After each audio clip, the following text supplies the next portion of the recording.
Hello and welcome everybody to a new episode of the Esade Does Better podcast. This is Professor Jan Brinckmann speaking here, as the entrepreneurship professor at Esade. And with me today is Francesca Wuttke. She's the CEO of Almirall. Welcome, Francesca. Hi, thank you for having me. And Nader Alaghband. He's the co-founder and CEO of Ampersand Health. Hello, Nader. Hi, Jan. Thank you for having me. So great to have you here. And today we would want to talk about what it takes to actually create exciting in-company accelerators and the experience that we have of Esade and Almirall working together here to build an exciting experience. And as well, we have one portfolio company, technically, or participant company to be correct, here with us as well. So the founder can tell as well about his experience. So let's start. What are in-company accelerators actually doing? And why did Almirall decide to create one, Francesca? So across the pharmaceutical industry, I think it's quite common and in fact trendy to have an accelerator in-house. And the idea is to bring technology closer to home. For us, it was really important as we were just embarking on our digital journey to present ourselves as startup friendly so that we could partner within the digital health ecosystem. And specifically partner with companies that could help solve for our business needs. Our accelerator is a little bit different than most. The digital garden was built to support the ecosystem globally. This year we've opened up to startups really across the world who could apply from anywhere. But our objectives are not operational, as many of them are within the pharma industry. Our goal is to support the startups that are within our accelerator by providing them the expertise of our pharma leaders. So the way we do that is through our mentorship program, where we pair in this year's cohort our high achievers across the organization globally with our startups, with the idea that it allows them that extra consultancy, it allows them to grow in their digital acumen, their pharmaceutical acumen, and then we provide specific team members that we think would best serve the startups. So the startups hopefully benefit, and Nader can tell us a little bit more about that later on, from the pharma expertise and the additional essentially consulting hands and brains on a good day. And our teams have the opportunity to learn from the startups directly to get a really experiential view of what it is like to be in a startup. Their objectives are aligned with those of the startup. They're asked to dedicate about 10% of their time, which is quite a big ask. We have very high-level senior leaders within the mentorship program, as well as people of very high potential across the organization. So the idea there is that we will have them transform into the digital champions who are sitting at all the important tables across the organization, and they'll be able to feel empowered to deliver on the digital solutions and services. Mm-hmm. Sounds like quite an activity then, quite an effort as well on your side. This is indeed a collaboration as well, that Almirall does together with Esade. And regarding that, what can actually bring the practice to the table as well? What can Almirall bring to the table? You talked already a bit about the involvement of people as well and so, but what do you think is the core asset? So we were really excited about the partnership with Esade for this year for a number of reasons. We thought that as a leading business school, the startups could certainly stand to benefit from the experience and expertise that you and your team have, as well as the entrepreneurial prowess that we think that you can share with them, but also internally to our associates. It is a certification program. At the end, they'll get a certification from Esade and becomes part of their professional leadership development, which we think is really important. So there's a component of mentorship, there's a component of professional training, and then there's the component of really living and breathing the work that a startup does on a day-to-day basis.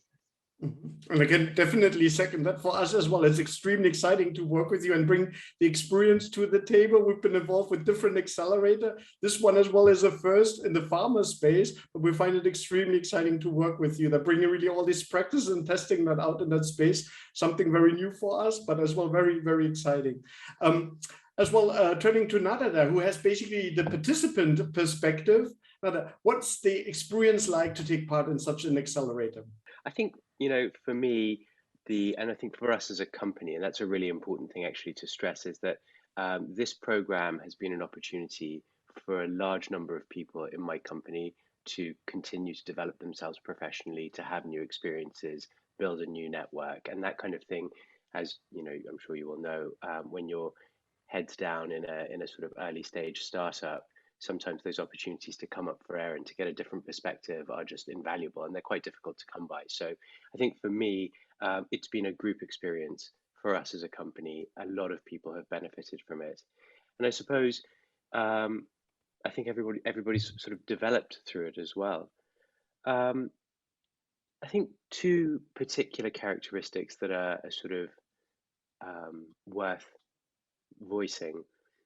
For us, this program has been a safe space in some way to engage with companies that do things, I suppose, that could one day be customers. To put a fine point on it, I'm not speaking about Almirall. I'm speaking really more about exposure to the inner workings of a pharma company. And for somebody like me, for example, who has spent my career working in smaller organizations, sort of lifting the veil and being able to see actually what happens within the kinds of enterprises that I'm supposed to be engaging with has been really, really invaluable. And I guess closely associated with that, actually, I was going to say we've done a few accelerator programs. We've been selected for a couple of NHS ones.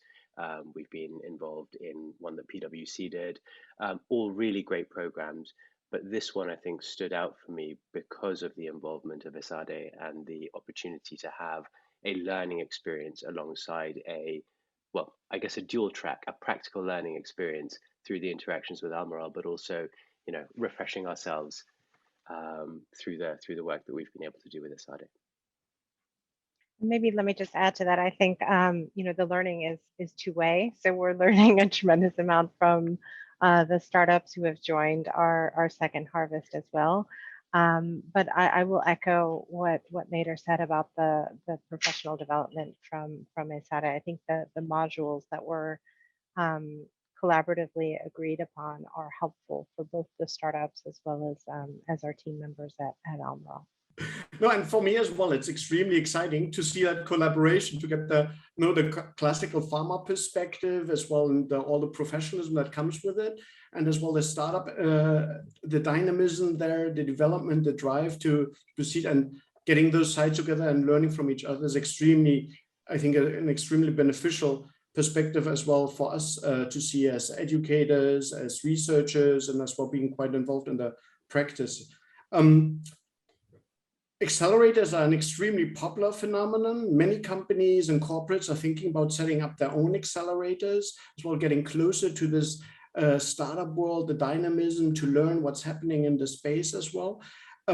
Francesca, what would you say are a few core lessons learned or suggestions for people that within their corporation think about setting up their own accelerator? Yeah, good question. Thanks, Jan. So at Almirall, we're really committed to innovation, and our goal is to become leaders in the medical dermatology field. The pharmaceutical model is changing and shifting such that includes the collaboration of digital health solutions and services. And so for us, it was really helpful to have that exposure to tech, but more importantly, even the exposure to that entrepreneurial mindset.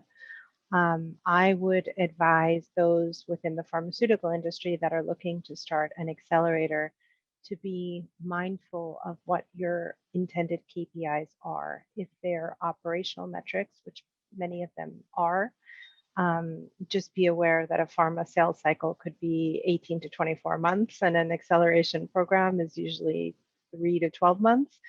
So if the requirement is to get to a commercial deal within the time frame of the acceleration program, be a little careful there.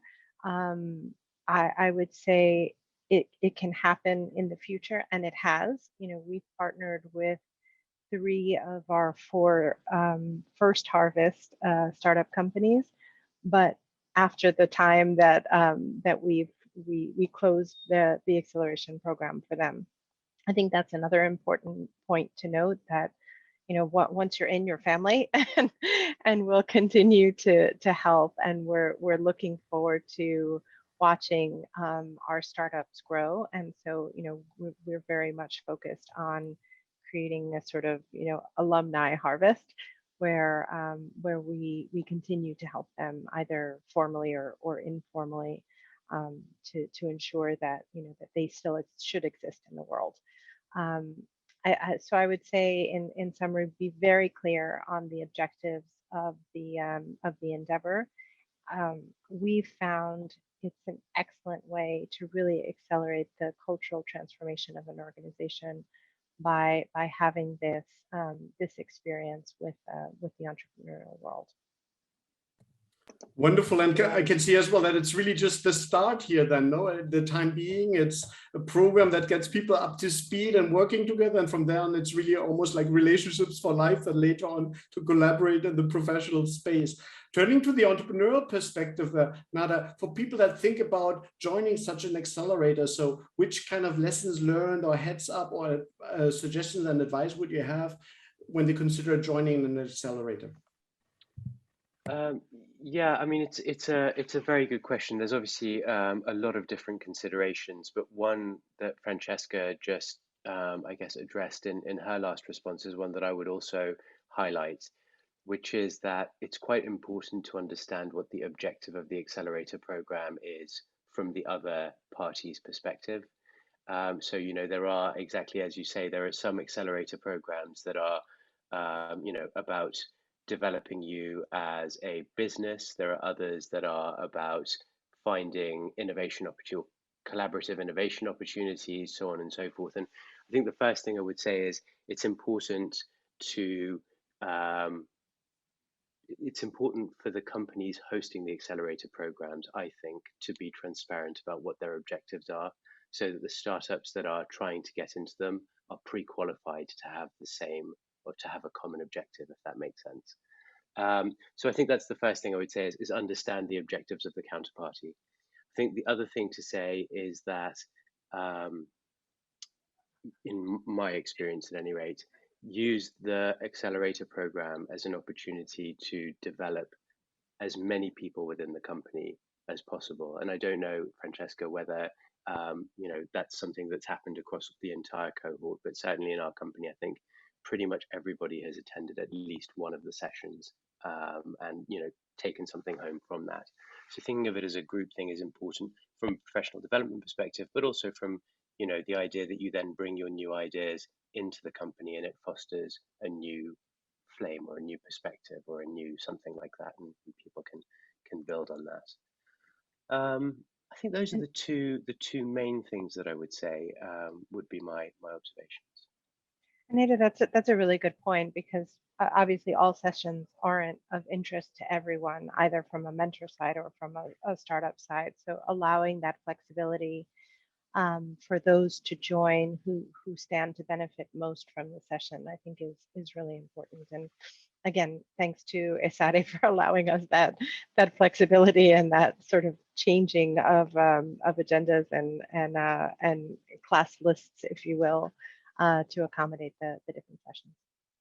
Absolutely. No, we see it's a very dynamic space as well on all sides. You talked as well about the high potential, have a full agenda as well, and an additional task to challenge on the entrepreneur side as well. They're working at the max, and then this comes on top of it. to me, like my perspective as well, there's oftentimes you find the ones that go really all in and pour your heart in, the ones that move the most are the ones that advance the most. And I think that's on both sides as well, to really take this in as a learning experience and really focus, as you said, on the goals and the outcomes to really make sure that you achieve those in this very limited time, but then as well to have a plan afterwards. How will you continue and how will you progress? Well, time's already up for our short episode here. Francesca, Nader, thanks so much for joining us today and wishing you both all the best in your progress. Thanks so much. Jan. Thank you for having us. Thanks, Francesca.